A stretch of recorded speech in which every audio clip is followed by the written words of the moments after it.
السلام علیکم ورحمۃ اللہ وبرکاتہ۔ محترم ناظرین، آج کی اس ویڈیو میں دروس الاشیاء والمحاورۃ العربیہ کا سبق نمبر 32 کیف تأخذ الجائزۃ لے کر حاضر ہیں۔ کیف تأخذ الجائزۃ، تم انعام کیسے حاصل کرتے ہو، تم انعام کیسے لیتے ہو۔ نمبر 1، کان نجیب تلمیذا مجتہدا فی المدرسۃ، نجیب ایک محنتی طالب علم تھا فی المدرسۃ، مدرسے میں۔ وکان یاخذ فی کل امتحان جائزۃ من العمید، وکان یاخذ اور وہ حاصل کرتا تھا فی کل امتحان ہر امتحان میں جائزۃ انعام، من العمید محتمم صاحب کی طرف سے، اور وہ ہر امتحان میں محتمم صاحب کی طرف سے انعام حاصل کرتا تھا۔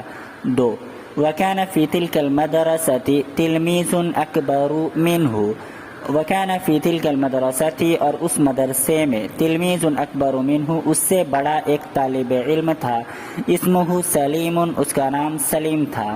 لا یجتہد فی الدرس، وہ پڑھائی لکھائی میں محنت نہیں کرتا تھا، وہ تعلیم میں محنت نہیں کرتا۔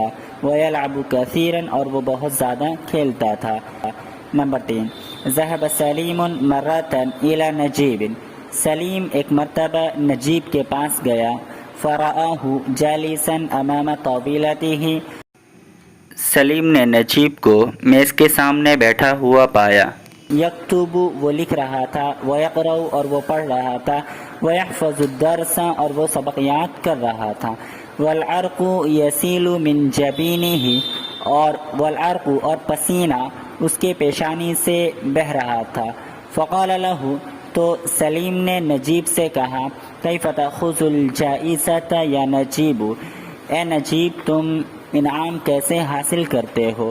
نمبر 4، فقال لہ نجیب، تو نجیب نے سلیم سے کہا، الم تعرف یا سلیم، اے سلیم کیا تم نے نہیں جانا، کیف آخذھا، میں کیسے حاصل کرتا ہوں۔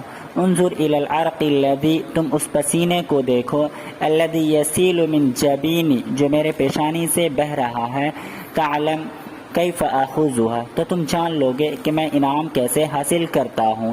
نمبر 5، فخجل سلیم، تو سلیم پشیمان ہوا، شرمندہ ہوا۔ ثم قال، پھر اس نے کہا، الآن عرفت یا نجیب، اور اب میں جان گیا اے نجیب، کیف تأخذ الجائزۃ، کہ تم انعام کیسے حاصل کرتے ہو۔ وبعد ھذا، اور اس کے بعد، انا ایضا اجتہد، میں بھی محنت کروں گا، واقرأ، اور میں بھی پڑھوں گا۔